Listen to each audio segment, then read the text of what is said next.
বিষয়টা আসতেছে সেটা হলো যে রিহ্যাবিলিটেশন অফ পেশেন্টস।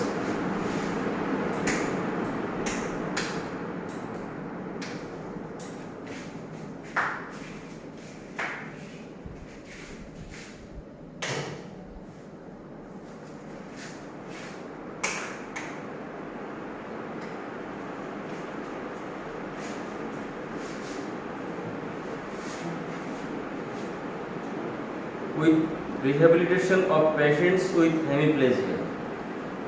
স্ট্রোককে হেমিপ্লেজিয়া বলে। হেমিপ্লেজিয়া, হেমি মানে অর্ধেক, প্লেজিয়া মানে প্যারালাইসিস, মানে অর্ধেক প্যারালাইসিস। নর্মালি স্ট্রোক হইলে আপনার একটা সাইডই মানুষের দুর্বল হয়ে যায়, না হয় ডান সাইড না বাম সাইড, ঠিক আছে। তো হেমিপ্লেজিয়া মানে হচ্ছে যে অর্ধেক প্যারালাইজড, ঠিক আছে। হেমি মানে অর্ধেক। তাদের পুনর্বাসন কেমন হতে পারে সেই বিষয়টাই আসলে আজকে আমাদের এখানে কিছু কথাবার্তা হবে। রিহ্যাবিলিটেশন, রিহ্যাবিলিটেশন হচ্ছে পুনর্বাসন। পুনর্বাসনের উদ্দেশ্যই হলো যে একটা নাজুক অবস্থা থেকে, অর্থাৎ শারীরিক বা মানসিক, সেটা শারীরিক হতে পারে, মানসিক হতে পারে, আত্মিক হতে পারে, যে কোনো একটা এই সমস্যাগুলোর একটা খারাপ পরিস্থিতি থেকে, অর্থাৎ যখন একটা খুব খারাপ একটা পর্যায়ে চলে যায় মানুষ, শারীরিকভাবে হোক, যেমন পঙ্গু হয়ে যেতে পারে বা অক্ষম হয়ে যেতে পারে, মানসিকভাবে সে আনসেটেল হয়ে যেতে পারে বা মানসিক বিকারগ্রস্ত হতে পারে, আর্থিকভাবে তার অবনতি হতে পারে। এই বিষয়গুলো থেকে আবার তাকে একটা যে নর্মাল স্টেটে আনা, একটা স্বাভাবিক পর্যায়ে নিয়ে আসার যে প্রচেষ্টা, যে প্রক্রিয়ার মাধ্যমে হয়, সেটা হচ্ছে পুনর্বাসন, rehabilitation. Purpose: restore function following an illness or injury। Illness or injury with the goal of maximizing a person's ability to achieve fullest life possible। যেটা বললাম আর কি, যে তাকে আবার সেই স্বাভাবিক পরিপূর্ণভাবে নিয়ে আসার যে প্রচেষ্টা, সেটা হচ্ছে পুনর্বাসন প্রক্রিয়া। The ultimate aim of stroke, rehabilitation after stroke, reduce impairment. এখানে যে উদ্দেশ্য সেটা হচ্ছে যে তার ইম্পায়ারমেন্ট কমানো। ইম্পায়ারমেন্ট বলে তার যে শারীরিক যে লসগুলো সে ডেভেলপ করে ফেলছে সেটাকে কমানো, তার যে অক্ষমতা এবং তার যে না পারার বিষয়গুলো আছে, handicap, handicap handicap handicap handicap হচ্ছে যে সামাজিক অংশগ্রহণে তার যে অক্ষমতা, যে তার যে ল্যাকিং আছে, হ্যাঁ, সেই বিষয়টাকে ঠিকঠাক করে বা সেই বিষয়টাকে একটা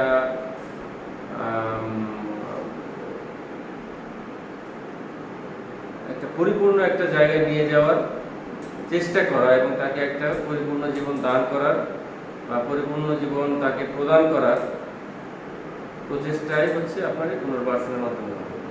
এখানে কিছু একটা টিম কাজ করে, এটাকে ইন্টারডিসিপ্লিনারি টিম। এখানে থাকে হচ্ছে আপনার ফিজিশিয়ান থাকে, তারপর হচ্ছে ডাক্তার থাকে, নার্স থাকে, physiotherapist, occupational therapist, speech language therapist, যারা স্পিচ নিয়ে কাজ করে, কথাবার্তা ঠিক হওয়া নিয়ে, সাইকোলজিস্ট, মানসিক বিষয়টাকে ডেভেলপ করার জন্য এটা প্রয়োজন আছে। Social workers, recreational therapist. Social ওয়ার্কারের কাজ হলো তাকে সামাজিক পুনর্বাসন প্রক্রিয়াকে দ্রুততর করা বা একটা সামাজিক পুনর্বাসন প্রক্রিয়াটাকে তাকে সামাজিকভাবে পুনর্বাসন প্রক্রিয়া নিয়ে যাওয়ার যে একটা প্রক্রিয়া, সেটা সোশ্যাল ওয়ার্কার করে থাকে। এবং রিক্রিয়েশনাল থেরাপিস্ট সাধারণত এদের মানসিক মানে নর্মালি এই ধরনের রোগীগুলো মানসিকভাবে একটু আনসেটেল হয়ে থাকে, মানসিকভাবে তারা ডিপ্রেস থাকে। তো তাদেরকে ডিপ্রেশন কাটানো এবং তাদের মানসিকভাবে চাঙ্গা রাখার জন্য রিক্রিয়েশনাল থেরাপিস্টদের ভূমিকা আছে।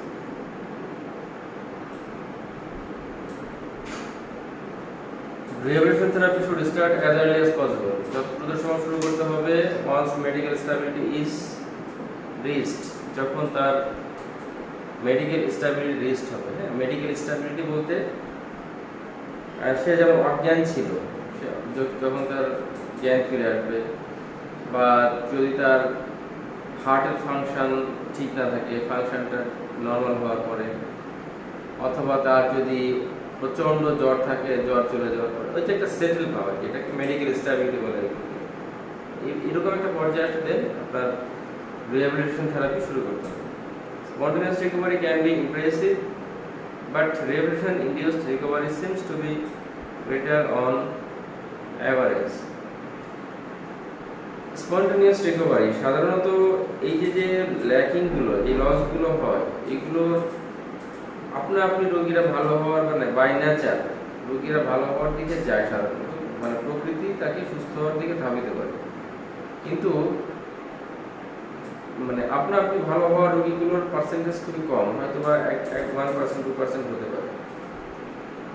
হ্যাঁ, কিন্তু আপনার একজন মানুষ যদি হাঁটতে না পারে, হাত চালাতে না পারে, সে যে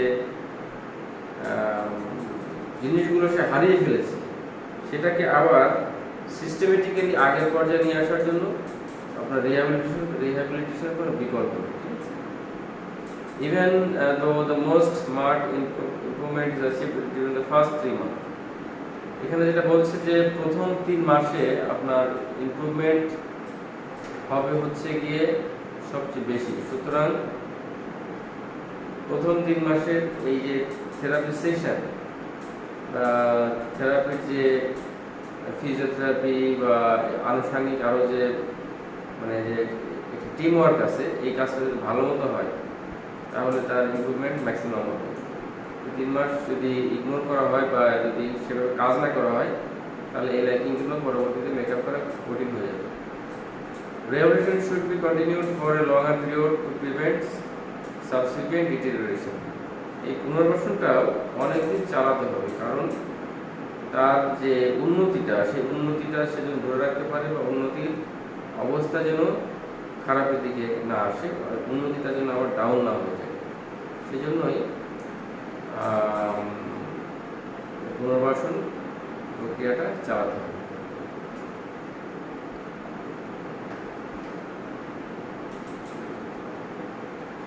অনেকে আছে যে একটু ভালো হলো বাদ দিয়ে দিল, বা নিজেরা মানে ভাবে যে এটা তো নিজেরাই করতে পারে, ঠিক আছে, বাট এটা পরে নিজেরাও করা হয় না, তাকে যেভাবে সময় দেওয়া দরকার সেটাও দিতে পারে না।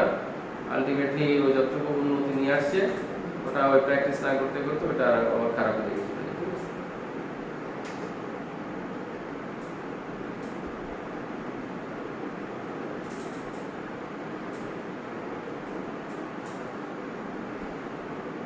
No patient should be exalted from rehabilitation unless he is too ill or too cognitively. এটা কি কন্টিনিউ করতেছে? সরি, এটা কি কন্টিনিউ করতেছে? রিহ্যাবিলিটেশনের কি পয়েন্ট আসলে থাকা উচিত, আমাদের কি নেওয়া উচিত, পদক্ষেপগুলো নেওয়া উচিত? ওগুলো চলছে, বাট মেইন মানে কোর পোর্শন আমরা এখন ঢুকি নাই, ঠিক আছে, এগুলো জানতে হবে, এগুলো ইম্পর্টেন্ট আছে, জানতে হবে। আচ্ছা, treatment programme, no patient should be excluded from rehabilitation unless he is too ill or too cognitively devastated to participate in the treatment program. অর্থাৎ এই স্ট্রোক রোগীদেরকে রিহ্যাবিলিটেশন ততদিন পর্যন্ত সিরিয়াসলি চালিয়ে যেতে হবে যতক্ষণ না মনে হয় যে পুনর্বাসন চালিয়ে নেওয়ার মতো শারীরিক সক্ষমতা তার নেই। সে যদি হঠাৎ করে অনেক বেশি অসুস্থ হয়ে যায়, তখন সে যদি রিহ্যাবিলিটেশনে পার্টিসিপেট না করতে পারে, জোর করে করানো যাবে না। অথবা তার যদি মানসিক অবস্থা আরও অবনতির দিকে যায়, বা সে তার যদি কোঅপারেটিভ যে একটা ব্যাপার স্যাপার আছে, সে যদি কোনো প্রকার কোঅপারেশন না করতে পারে বা মানসিক বিকারগ্রস্ত হয়ে যায়, তখনও এটা বন্ধ করে দেওয়া যেতে পারে। প্রপার পজিশনিং অ্যান্ড আর্লি মানে বন্ধ করে দেওয়া এসেন্সে যে ওইগুলোকে ঠিক করতে হবে, ঠিক করে দিলে আবার থেকে পুনর্বাসন আসতে হবে। Proper positioning and early passive range of exercise help to avoid complications at a flaccid stage. যখন স্ট্রোক রোগীরা প্রাথমিক অবস্থায় থাকে, একদম প্রাইমারি অবস্থায় থাকে, যখন আসলে স্ট্রোক করে তার সমস্ত শরীর একটা সাইড পুরোপুরি দুর্বল হয়ে যায়, নড়াচড়া করার কোনো ক্ষমতা থাকে না, তখন প্রপার পজিশনিং বলতে এমনভাবে তাকে মেনটেন করা যাতে করে তার জয়েন্ট এবং মাংসপেশিগুলো শক্ত না হয়ে যায়, এবং early passive range of motion, এবং প্রথম দিকে যে তার জয়েন্ট এবং মাংসপেশিগুলোর যে এক্সারসাইজ করিয়ে দেওয়া এটা খুবই গুরুত্ব আছে। হ্যাঁ, এটা করলে এতে করলে কি হবে, এতে করে তার সার্কুলেশনটা ডেভেলপ ভালো থাকবে এবং রোগী সুস্থ হওয়ার দিকে বেশ এগিয়ে যাবে। ফ্লাসিড স্টেজ বলতে যখন সে একেবারে মুভমেন্ট লেস অবস্থায় থাকে, কোনো শক্তি না থাকে, ঠিক আছে। Family members should participate in therapy sessions. Family মেম্বারদেরও এই থেরাপি সেশনে পার্টিসিপেট করতে হবে, কারণ এই ধরনের রোগীদের দিনে 3 থেকে 4 বার প্রতিদিন থেরাপি দেওয়া উচিত প্রথম দিকে। সো কাউকে যদি মানে ক্লিনিক্যালে যদি কেউ অ্যাটেন্ড করে, হয়তো একবার করতে পারে, দুবার করতে পারে, এটা বেশি সম্ভব না।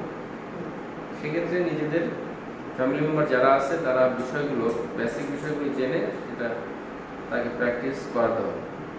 The family should be referred to community groups that offer psychological support such as stroke clubs at the time of discharge.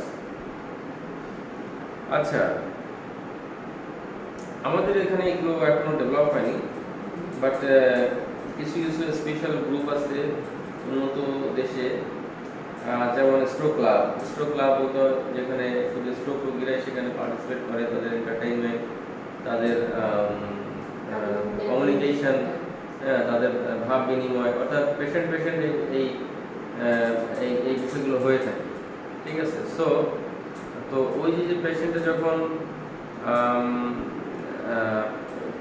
ইসের থেকে চলে আসলো, হাসপাতাল থেকে ডিসচার্জ হয়ে চলে আসলো, তো সেই পেশেন্টটাকে সাইকোলজিক্যাল সাপোর্ট দেওয়ার জন্য স্ট্রোক ক্লাবে তাকে ইনক্লুড করে দিতে হবে, এবং প্রত্যেক সপ্তাহে, প্রতিদিন না হোক অন্তত 1 দিন 2 দিন বা 3 দিন ক্যাপাবিলিটি অনুযায়ী তাকে সেখানে অ্যাটেন্ড করাতে হবে। এতে করে সে যখন দেখতে পারবে যে আমার মতো আরও অনেক স্ট্রোক রোগী আছে, এক একজনের অবস্থা এক এক রকম, আমার অবস্থা নয় খারাপ, কিন্তু আর একজন হাঁটতে পারতেছে, আর একজন হাসতেছে, আর একজন নাচতেছে, এতে করে তার আশার সঞ্চার হবে, না আমিও সুস্থ হব, ঠিক আছে। এটা একটা বড় বিষয়।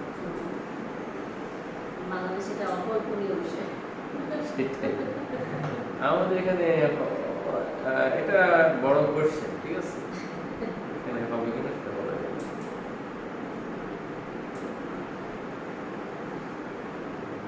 আমাদের এখানে ফিজিওথেরাপি ঠিক মতো নিতে চাই না,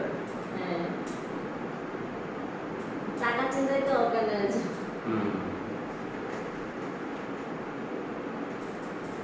আসলে এসব ক্ষেত্রে গভর্নমেন্টের ভূমিকা না থাকলে আপনার এই বিষয়গুলো সেভাবে আগাবে না সোজা কথা।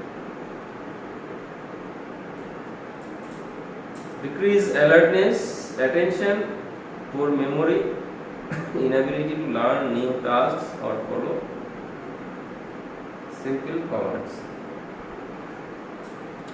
Poor prognosis বলতে এই যে স্ট্রোক রোগী অসুস্থ হয়ে হঠাৎ করে বিছানায় পড়ে গেল, সে বসতে পারে না বা দাঁড়াতে পারছে না, হাঁটতে পারছে না। এখন প্রগনোসিসটা হলো যে তার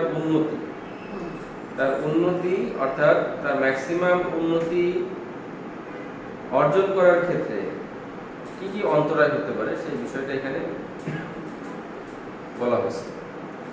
আচ্ছা, পোর প্রগনোসিসের মধ্যে আছে যে ডিক্রিজড অ্যালার্টনেস, ইনঅ্যাটেনশন, পোর মেমরি।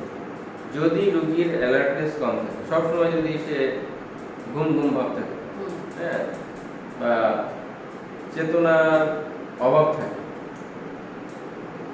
ইনঅ্যাটেনশন, তাকে যে কাজগুলো করা হচ্ছে সেদিকে তার যদি মনোযোগ না থাকে, পোর মেমোরি, তার স্মৃতিশক্তি যদি খুবই দুর্বল থাকে, inability to learn new task, নতুন কিছু গ্রহণ করার ক্ষমতা তার যদি না থাকে, অথবা তাকে যে বলা হচ্ছে যে ভাই আপনি হাতটাকে ভাঁজ করেন, হাতটাকে উঁচু করেন, সেটা বুঝতেই পারছি। হ্যাঁ, সে বিষয়টা যদি সে কমান্ড ফলো না করতে পারে, এক্ষেত্রে আপনার উন্নতির মানে হয় ঘাটতি, হ্যাঁ, উন্নতির ঘাটতি থেকে যাবে। ঠিক আছে, উন্নতিটা যেভাবে আশা করা হয় সেভাবে হবে না।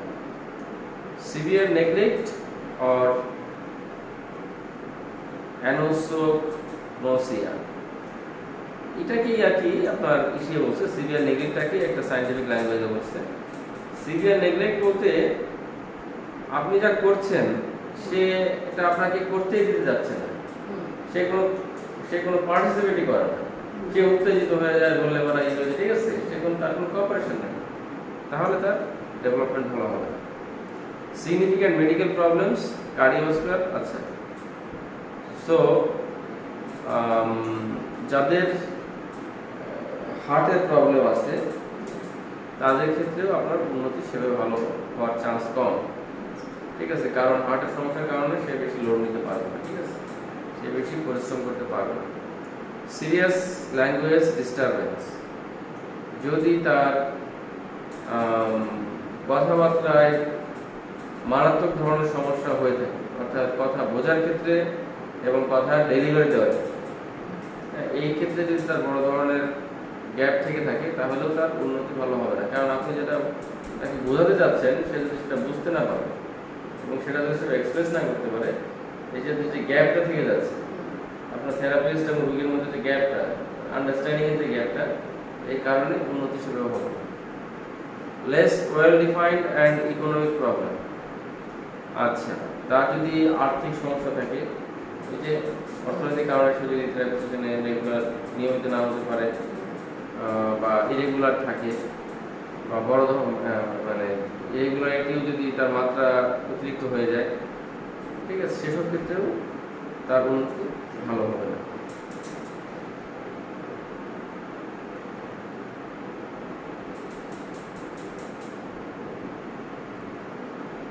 Effects of a stroke, stroke হলে কি কি সমস্যা দেখা যায়?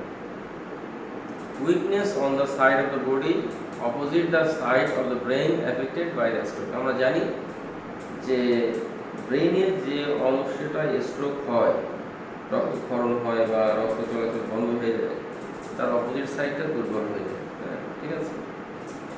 Spasticity, stiffness in muscles, painful muscle spasms. Spasticity, spasticity বলতে স্মুথনেসটা তার থাকে না, মুভমেন্ট বলে তো শক্ত, হ্যাঁ, শক্ত, ইজি না, হার্ড, হ্যাঁ, এটা হলো আপনার স্পাস্টিসিটি। হ্যাঁ, স্টিফনেস, স্টিফনেসটা হলো যে একটা জয়েন্ট শক্ত হয়ে যাবে, হ্যাঁ, জয়েন্ট শক্ত, জয়েন্ট ঠিক মতো মুভ না করে, আস্তে আস্তে ধীরে ধীরে লাগে। হ্যাঁ, স্টিফনেস ইন মাসেলস, অথবা মাসেলটাও শক্ত মনে হয়, মাসেলটা ধরলে মনে হয় কি না আপনার নরম না, শক্ত। এরকম করে আসে হাতটা, আর এটা ঠিক হয় না, যখন নামাজে যায় এভাবেই হয়ে আসে। ওই যে বিষয়, ওই যে আপনার ব্যাকগ্রাউন্ড গুলো চিন্তা করেন, ঠিক মতো অ্যাটেন্ড করেন নাই, বা ওনার কেয়ারার ওনাকে সেই বিষয়টা বোঝে নাই, হতে পারে, হতে পারে, তারা ওটাই ব্যাপার, হ্যাঁ, সেজন্যই এই ধরনের রোগীদেরকে আপনার রিহ্যাবিলিটেশন সেন্টারে রাখিয়ে দেওয়া উচিত, হ্যাঁ, 6 মাস 1 বছর পর্যন্ত এনগেজ রাখতে হবে, ঠিক আছে, হ্যাঁ, আপনার প্রতিদিন না হোক অন্তত সপ্তাহে 3 দিন করে হলো তাদেরকে অ্যাটেন্ড করাতে হবে। এটা মানে কি স্পাজমস, মানে কি মাসেল স্পাজমস, মাসেল স্পাজম বলতে কিছু নেই, দেখবেন যে এই ধরনের কিছু অনেক কাঁপে, হ্যাঁ, একটু মাসেল স্পাজম, হ্যাঁ, ওইটাই কাঁপে, হ্যাঁ, ঠিক আছে, এটা কাঁপে, আবার মনে করেন যে বসা থেকে দাঁড়াতে গেলে পা কাঁপে, হ্যাঁ, দিস ইজ স্পাজম, ঠিক আছে, মাসেল স্পাজম। ওইটা ওই কারণে শক্ত হয়ে যায়, দেখে কি হয়, এটা নিউরোলজিক্যাল সমস্যা হইলে, মানে আপনার নার্ভের প্রবলেম হইলে এটা একটা সিম্পটম, ঠিক আছে, ঠিক হয় না, বিশেষ করে central nervous system, spinal cord বা ব্রেনে যদি অ্যাটাক হয় সমস্যা হয়, হ্যাঁ, হবে। ওই যে এটার সলিউশন হচ্ছে আপনার রিহ্যাবিলিটেশন, আচ্ছা, যে এক্সারসাইজের প্যাটার্নগুলো, যে ওটার জন্য ওই স্পাজম কমানোর জন্য যেটা দরকার সেটা যদি ঠিকমতো অ্যাপ্লাই করা হয়, একটু সময় লাগবে, কমে আসবে আস্তে আস্তে।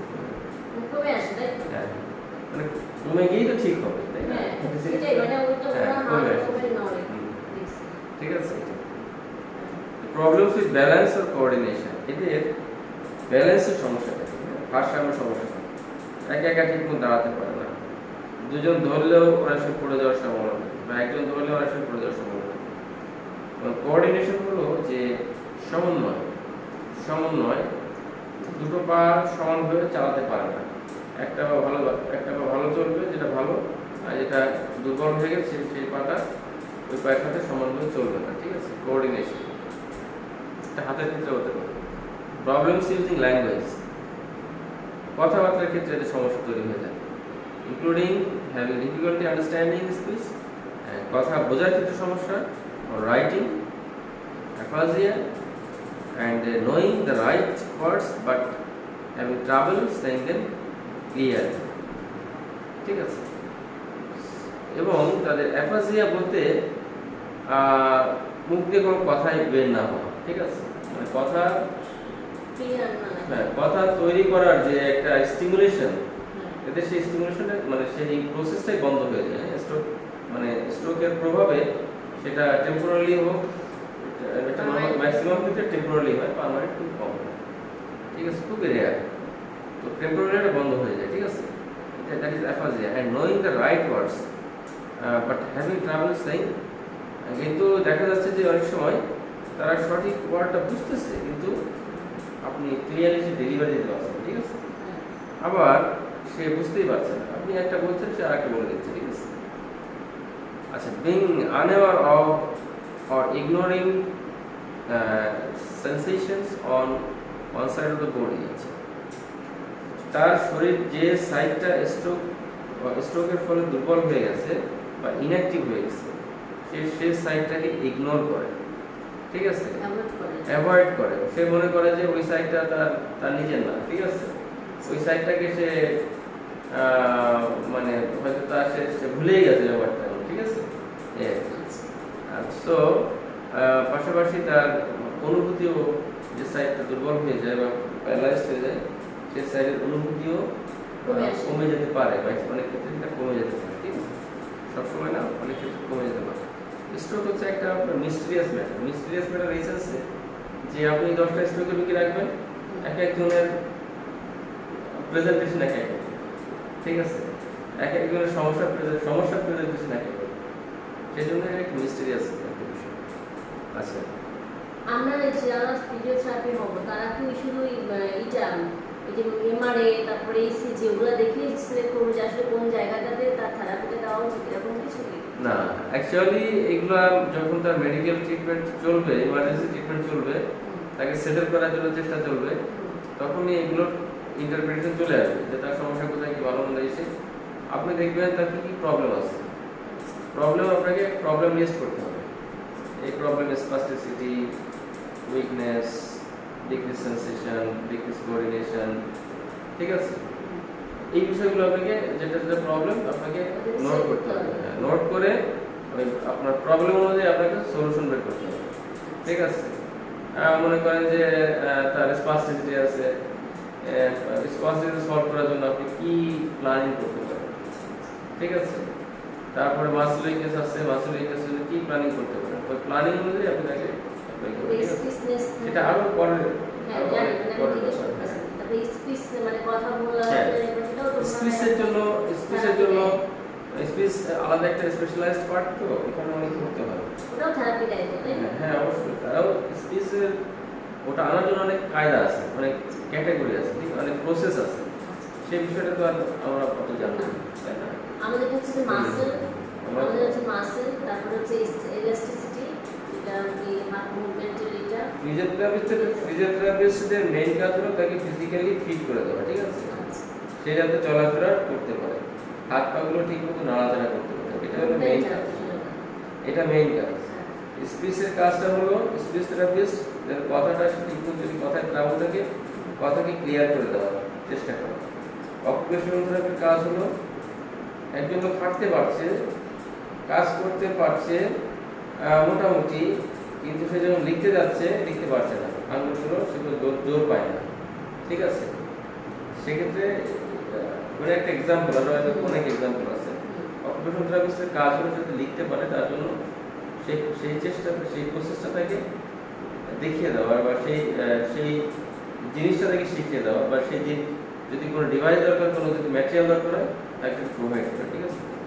এটা হচ্ছে আপনার অকুপেশন থেরাপিস্ট, এগুলো আপনার ভাগ, ঠিক আছে? এটা হলো বিষয়।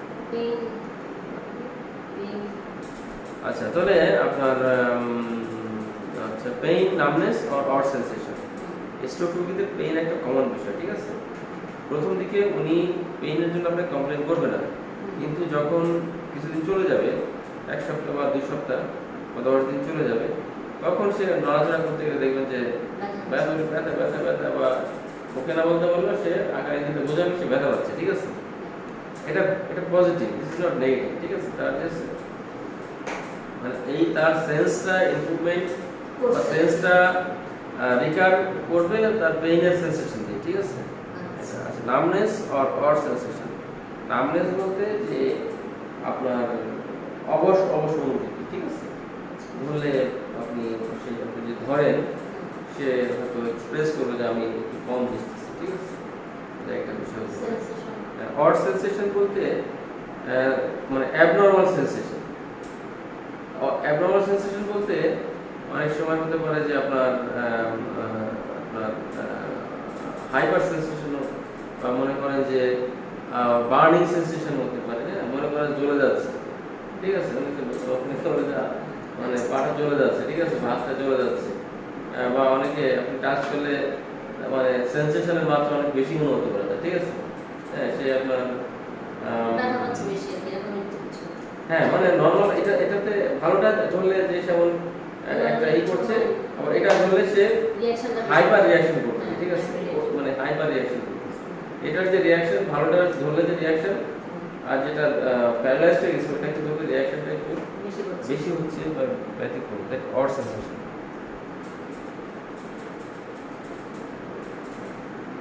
Problems with memory, thinking, attention or learning, ঠিক আছে? তার মেমোরিতে সমস্যা থাকতে পারে, চিন্তা ভাবনার সমস্যা থাকতে পারে, অ্যাটেনশন এবং লার্নিং এর সমস্যা থাকতে পারে, ঠিক আছে? মনোযোগ দেওয়া, কোনো কিছু শেখা, চিন্তা ভাবনা, তার যে কোনো কিছু মনে রাখা, এগুলো প্রবলেম দেখা যায়। তারপরে unaware of the effects of the stroke. আচ্ছা,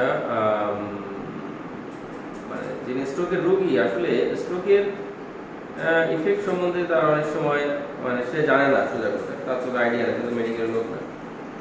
তার একটা এই সমস্ত এই সিকুয়েন্স সম্বন্ধে, মানে কনসিকুয়েন্স সম্বন্ধে তার আইডিয়াটা কম থাকবে বা থাকবেই না, ঠিক আছে? তার জন্য অনেক সময় বলে, যেগুলো রোগী বলে এগুলো আমার লাগবে না, আমি এমনি ভালো হয়ে যাবো, ঠিক আছে? কারণ তার সেই আইডিয়া নেই, সেই জ্ঞান নেই, ঠিক আছে? আমি এমনি ভালো হয়ে যাবো, ওই এমনি ভালো হতে বিপদে পড়বে, ঠিক আছে? ট্রাভেল সোয়ালিং বলতে গিলায় সমস্যা। আপনি ফুড দিলেন, কিছু পানি খেতে দিলেন, দেখবেন যে কাশি চলে আসছে, ঠিক আছে? দ্যাট মিনস সে ঠিকমতো গিলতে পারতেছে না, তার খাবার চলে যাচ্ছে শ্বাসটা নিতে। তখন দেওয়া যাবে না, তখন টেকনিক্যালি দিতে হবে, খাবারের পরিমাণ কমাতে হবে, এবং একদম পানির মতো ম্যাটেরিয়াল দেওয়া যাবে না, পানিকে একটু সলিড করে দিতে হবে, পানিকে একটু সলিড করে দিতে হবে। আর ভাতটা বা আপনার ফুডটা একবারে শক্ত দিতে পারবেন না, একটু সেমি সলিড টাইপের, যাতে পানিও থাকে ফুডটাও থাকে, হ্যাঁ? এইভাবে আপনাকে অ্যাডজাস্ট করতে হবে। আবার অনেক সময় কিছু আর্টিফিশিয়াল ম্যাটেরিয়াল পাওয়া যায় যেটা শরীরের জন্য হার্মফুল না, পানির মধ্যে দিলে গ্লিসারিন যেমন না, একটা আঠা টাইপের, বা মনে করেন যে একটু স্টিকি বা একটু ঘন টাইপের, ওরকম পানিটা একটু ঘন টাইপের হয়ে যায়, ঠিক আছে? একটু ঘন পানি খাওয়ালে মানে একদম নরমাল পানি চেয়ে এটা কিন্তু সে কমফোর্ট ফিল করবে। আপনি জল দেন, এক চামচ করে দেন, হয়তো সে গিলতে পারবে, খেতে পারবে, ঠিক আছে? কিন্তু একসাথে বেশি দিতে গেলেই ঝামেলা হবে। এই ধরনের রোগীদের ম্যানেজ করা বা তাদের টেক কেয়ার করাটা একটা বড়, মানে ফ্যামিলি মেম্বার যারা আছে তাদেরও ট্রেনিং হবে, এই ধরনের রোগীদের কিভাবে টেক কেয়ার করবে, ঠিক আছে? কিভাবে টেক কেয়ার করবে। Problems with bowel and bladder control. এই ধরনের রোগীদের দেখা যায় যে দেখবেন যে ক্যাথেটার প্রবলেম হয়, তাই না? হ্যাঁ বিকজ তারা প্রস্তাব নর্মালি করতে পারে। পারছে না, ঠিক আছে? যার জন্য ক্যাথেটার দেওয়া, যাতে প্রেশারটা বেরিয়ে যায়। ফ্যাটিক, ক্লান্ত, দুর্বল। একটা স্ট্রোক মানে কি, ব্রেইনটাকে মনে করেন যে একটা 150 কিলোমিটার 200 কিলোমিটার বেগের ঝড় যদি কোনো এলাকায় বয়ে যায় কি হয়, লন্ডভন্ড হয়ে যায় না? হ্যাঁ ব্রেইনের ফাংশনটাকে মানে ম্যাক্সিমাম ফাংশনটাকে সে লন্ডভন্ড করে দেয়, ঠিক আছে? ওটা আবার রিকনস্ট্রাকশন হয়, ন্যাচারালি হয়, হ্যাঁ ন্যাচারালি হয়, সেটা একটু সময় পাবে। তো সে তার যে ইফেক্ট, যে ফ্যাটি, হ্যাঁ ক্লান্ত ভাব, তাই না? তো সে খুবই তার মধ্যে ক্লান্তি থাকে, সে কিছু কাজ করার পরেই বলবে যে খুব দুর্বল লাগছে, ক্লান্ত লাগছে, সে নিতে যাবে না, ঠিক আছে? এটা হবে, এটা প্রথম দিকে হবে। Difficulty controlling emotions, emotional liability, ঠিক আছে? দেখবেন যে এ ধরনের রোগীরা অনেক সময় এই কথা বলতে বলতে হেসে দিচ্ছে, এই কথা বলতে বলতে কেটে দিচ্ছে, ঠিক আছে? হ্যাঁ, এটা ইমোশনাল লায়াবিলিটি বলে, ঠিক আছে? ইমোশনাল মানে difficulty controlling emotions, emotional liability. Depression, depression খুব সিম্পল বিষয়, এদের মানসিক এরা খুবই ভেঙে ডিপ্রেস। ডিফিকাল্টি যে ডেইলি টাস্ক, প্রাত্যহিক কাজকর্ম এরা ঠিকমতো করতে পারবে না, বা করার ক্ষেত্রে এদের অনেক অক্ষমতা থাকে।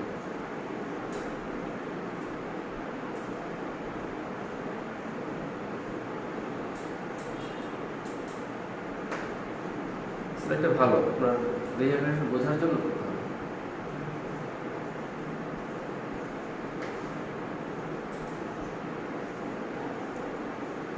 রিহ্যাবিলিটেশন গোল, রিহ্যাবিলিটেশন আপনার লক্ষ্য কি, লক্ষ্যটা কি, এগুলো আপনার প্রয়োজন, এগুলো আপনার to restore lost abilities as much as possible. সে যেটা হারিয়ে ফেলেছে সেটাকে অ্যাজ মাচ অ্যাজ পসিবল। ওই যে আপনার 10টা স্ট্রোকে রাখবেন, এক একজন প্রেজেন্টেশন এক একরকম, সবার আউটকামটা একরকম হবে না, এক একজনের আউটকামটা একটু একটু ডিফারেন্স থাকবে, কিছু ডিফারেন্স থাকবে, ঠিক আছে?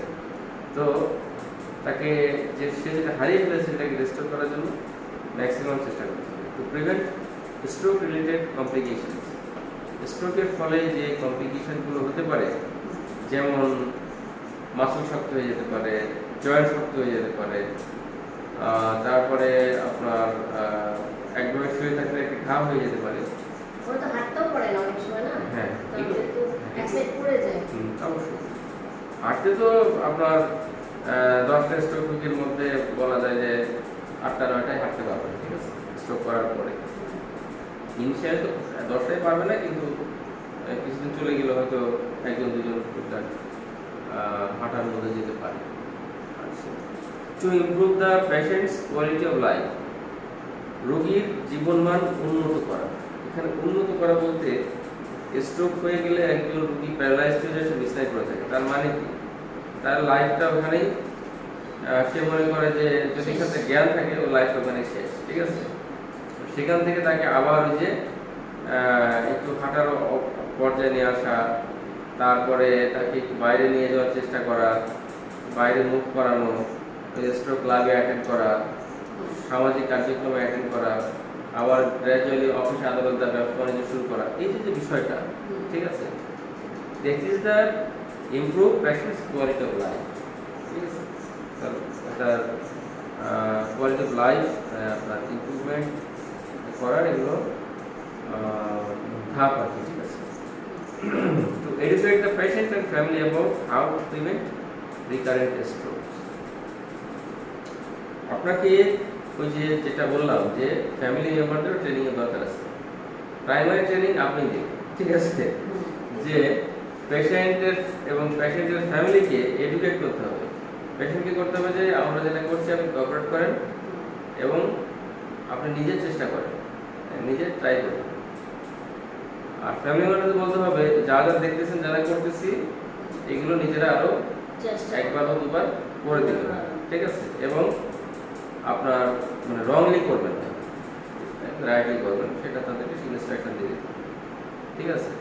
এবং তাকে কেয়ারিং এর ব্যাপারে, যেমন তার 2 ঘন্টা পর পর পাশ পরিবর্তন করা, এটা একটা স্ট্যান্ডার্ড রুল যে 2 ঘন্টা পরও পার্ট চেঞ্জ না করে ঘা হয়ে যেতে পারে, ঠিক আছে। তারপরে তার যদি জয়েন্টটা শক্ত না হয়ে যায় সেজন্য তাকে ঠিক পজিশনে রাখা। তারপরে আপনার to educate the patient and family about how to prevent recurrent stroke। আচ্ছা, এই বিষয়গুলো একটা বিষয়। আরেকটা হচ্ছে যে how to prevent recurrent stroke। একজন ওই যে আপনার আগে একটা পার্সেন্টেজ এসেছে যে স্ট্রোকার রোগীর রিকারেন্ট হওয়ার চান্স থাকে একটা বড় পার্সেন্টেজ, তাই না? একটা বিগ পার্সেন্টেজ চান্স থাকে যাতে রিকারেন্ট না হয়। রিকারেন্ট কেন হবে? মনে করেন যে যারা স্ট্রোক করে, স্ট্রোক রোগীদের বলা যায় যে 80-90%ই যাদের হার্টের সমস্যা থাকে, ডায়াবেটিস থাকে, তাই না? হার্টের সমস্যা, ডায়াবেটিস একটা কমন ম্যাটার, হাই প্রেশার থাকে। এখন এগুলো কন্ট্রোল করার জন্য যে ওষুধপত্র দরকার সেগুলো ঠিক মতো চালায় না, এগুলো আনকন্ট্রোল হয়ে গেল। দ্যাট মিনস এখান থেকে তার স্ট্রোক হইতে পারে, ঠিক আছে। এই বিষয়গুলো যেন ঠিক মতো চলে সেই বিষয়টাকে আপনাকে এডুকেট করতে হবে। আবার আচ্ছা, promote reintegration into family, homework, leisure and community activities.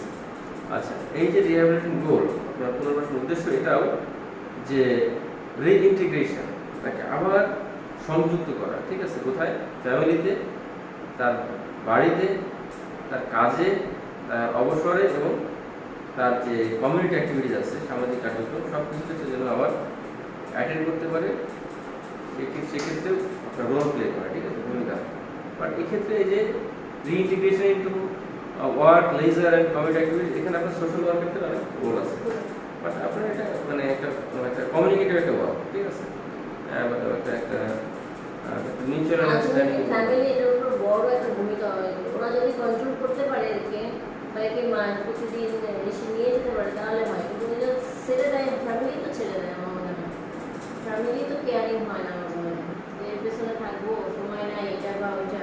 Stroke রোগীর ক্ষেত্রে ফ্যামিলি কেয়ারিং এর ক্রাইসিস, বিশেষ করে বর্তমান সময়ের মতো আমরা যারা এখন তো 91 ফ্যামিলি নেই না, এখন সব হলো মানে সিঙ্গেল ফ্যামিলি। তো এক্ষেত্রে নর্মালি দেখা যায় যে একজনই আর্নিং মেম্বার থাকে, সে যদি স্ট্রোক করে পড়ে থাকে তখন দেখা যাচ্ছে যে ফ্যামিলির যে আর একজন আছে তাকে হয়তো কাজ করতে হয়, বা এরকম ফ্যামিলি চালানোর জন্য, দেন তাকে কে সময় দিবে না। সেজন্যই এসব ক্ষেত্রে গভর্নমেন্টের খালি ভূমিকা না, এক্ষেত্রে গভর্নমেন্টের ভূমিকা খুব স্ট্রং হতে হবে। এই যে একটা যে প্রসেস ডেভেলপ করা, যে পেশেন্ট রিহ্যাবিলিটেশন সেন্টারে অ্যাটেন্ড করা, বা তাকে কিছু ফাইন্যান্সিয়াল বেনিফিট দেওয়া, বা ওই যে আপনার স্ট্রোক ক্লাবের মতো পরিবেশ পরিস্থিতি তৈরি করা, এইগুলা করলে হবে কি একটা সিস্টেমে চলবে, এতে করে সেও গ্র্যাজুয়ালি সুস্থ হয়ে যাবে এবং সমাজের উপরও বার্ডেনটা কম হবে, ফ্যামিলির উপরও বার্ডেনটা অনেক কম হবে। এই যে আমেরিকাতে আমাদের এখানে করোনা হয়েছে, অনেক মানুষ তো না খেয়ে আসছিল, আর আমেরিকাতে প্রতিটা স্কুলের বাচ্চাদের বাসার অ্যাড্রেস অনুযায়ী তাদেরকে খাবার পাঠানো হয়েছে। তারা এত পর্যাপ্ত পরিমাণ খাবার তাদের ছিল, তাদের বাজার করতে হয় না।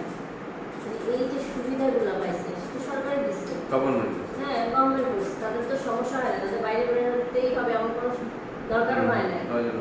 কিন্তু বাংলাদেশে তো তা ছিল না, খাইতে পারে না, অনেকেই খাইতে পারে না, কেউ কেয়ারও করে না।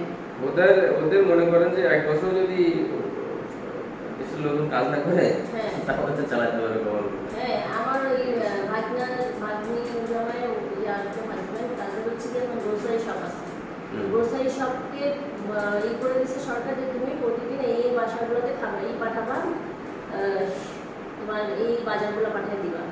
তার জন্য তার ব্যাংকে যে করলো যে আমি যা এত বছরও কামাই করি নাই, তা ওই সময় কামাই করে ফেলছি, মানে যে টাকা আমি গভর্নমেন্ট থেকে পাইছি সেটা দিয়ে বলে যে আমি যদি আর 3টা গ্রোসারি শপ দিতে পারবো, মানে সে এত টাকা সরকার দিচ্ছে তাকে, তো তার তো সমস্যা হয় না। তার ইনকাম হচ্ছে, হ্যাঁ ওই সময় তার ইনকাম হচ্ছে, হ্যাঁ আমি ইনকাম হচ্ছে, সেটা দিয়ে আর 2টা দিছে, তো 2টা গ্রোসারি শপ দিছে।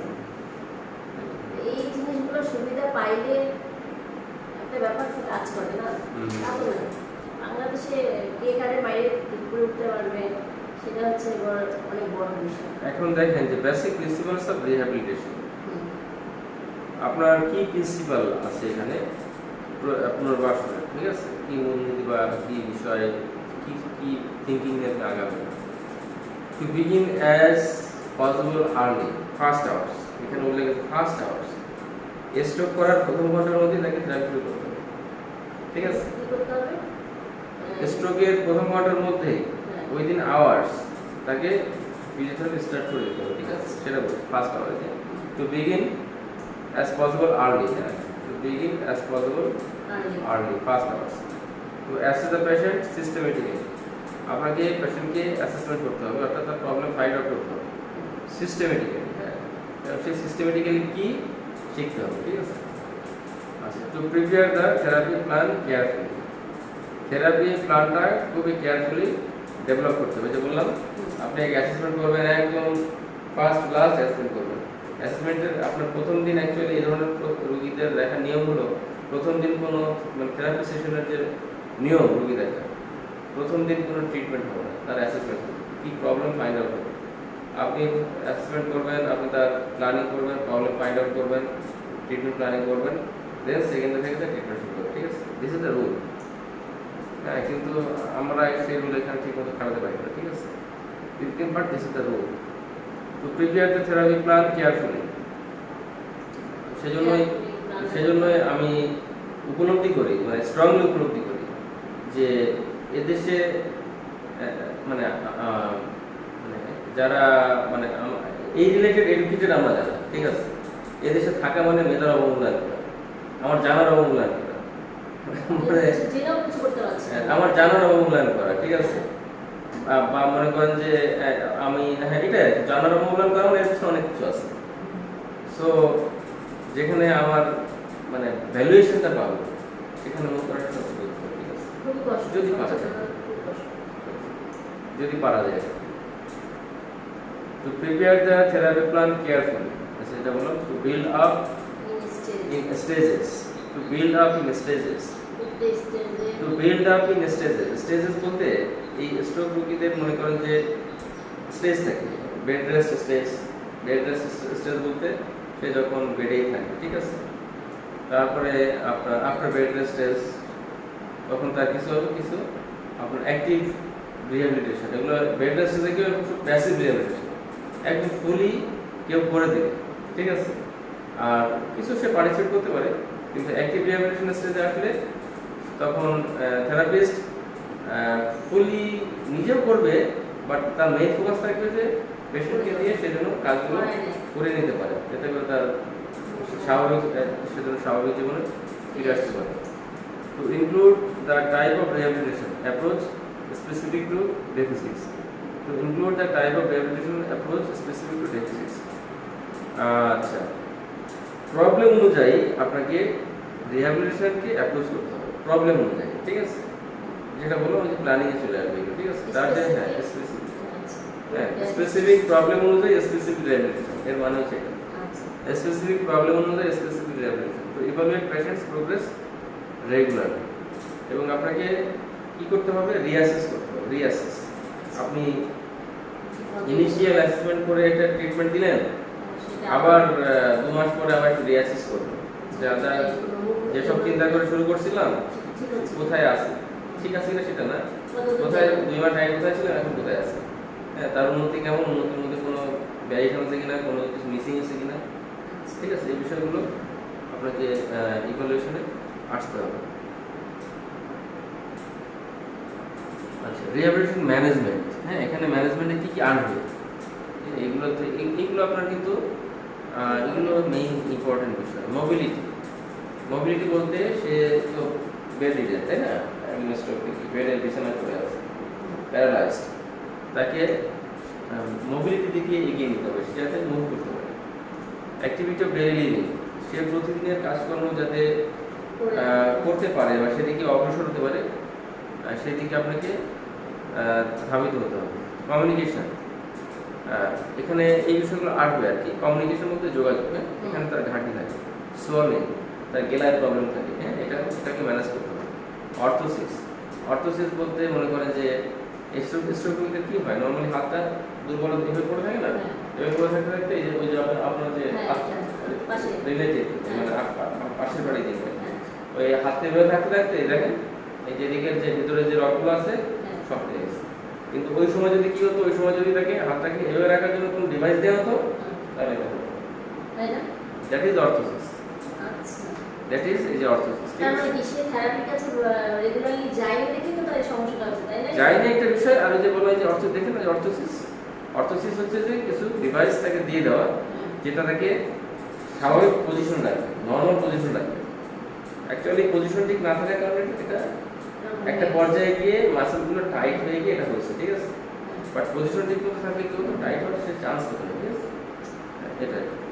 তারপরে শোল্ডার পেইন, স্ট্রোকও কিন্তু শোল্ডার পেইন কমন হয়, এটাকে ম্যানেজ করতে হবে। স্পাস্টিসিটি, যেটা বললাম যে টাইট ভাবে, স্মুথনেস থাকে না, টাইট। এটা মানে জয়েন্টের মুভমেন্ট করতে গেলে অনেক টাইট লাগে, এটা স্পাস্টিসিটি, এটাকে ম্যানেজ করতে হবে। Cognitive and perception, cognitive and perception অর্থাৎ তার যে চিন্তা ভাবনা সম্পর্কিত, তার প্ল্যানিং, তার মেমোরি, এই রিলেটেড প্রবলেম থাকে, সেটাকে ম্যানেজ করতে হবে। মুড সুইং থাকে তাদের, এই ভালো এই মন্দ, এই হাসে এই কানতে, এই মুডকে তাদের মুডের বিষয়টাও প্ল্যানিংয়ে রাখতে হবে। পাওয়ার অ্যান্ড ব্লাডার ইনকন্টিনেন্স, তার যে পেশাবের যে নিয়ন্ত্রণ নেই, সেটার কিছু এক্সারসাইজ আছে, সেটাও থাকে মানে প্র্যাকটিসে আনতে হবে, ঠিক আছে।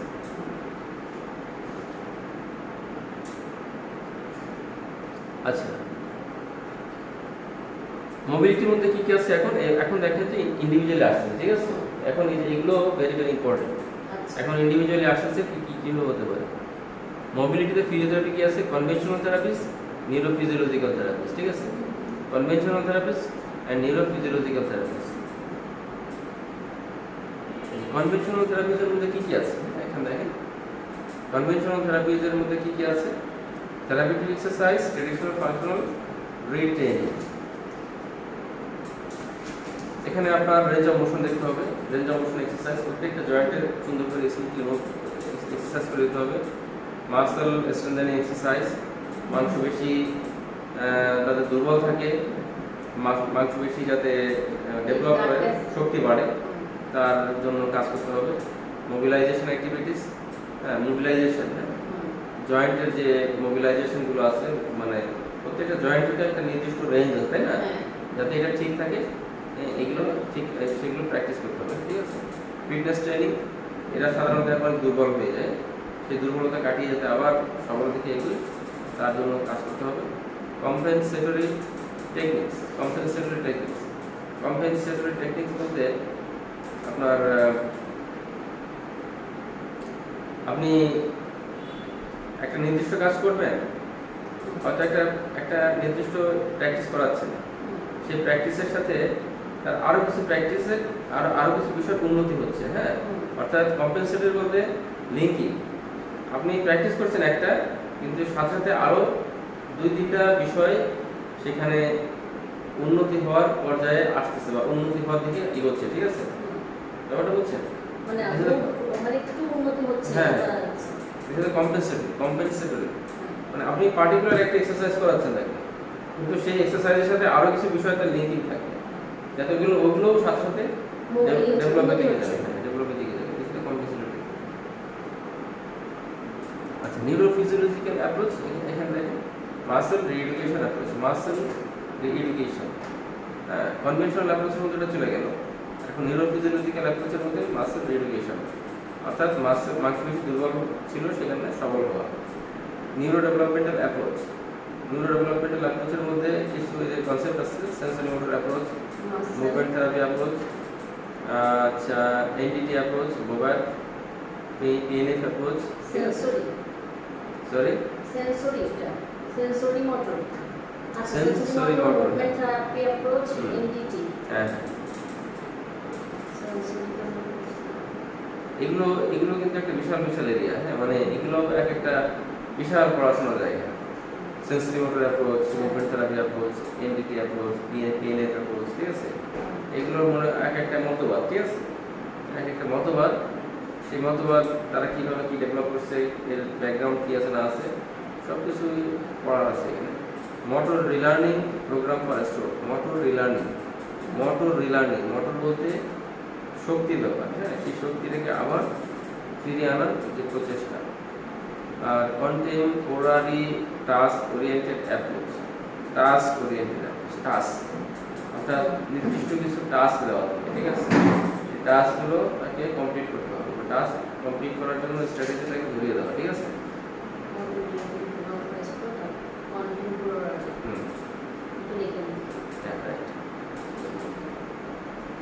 ওকে, আমরা এই পর্যন্ত রাখি, এরপরে আপনার ট্রিটমেন্টের দিকে চলে গেল, এইম, তারপরে আস্তে আসবে আরো, মানে আরো আপনাকে স্টেপ বাই স্টেপ এখন আর ভিতরে ঢুকে যাবে, ঠিক আছে। হ্যাঁ, আচ্ছা,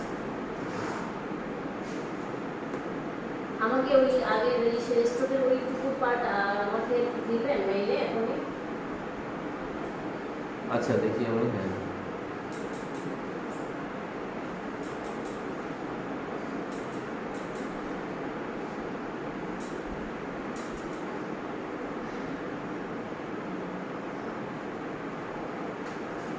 আমাকে মূল বিষয়গুলো পড়তে হবে, যে এই যে টাস্কগুলো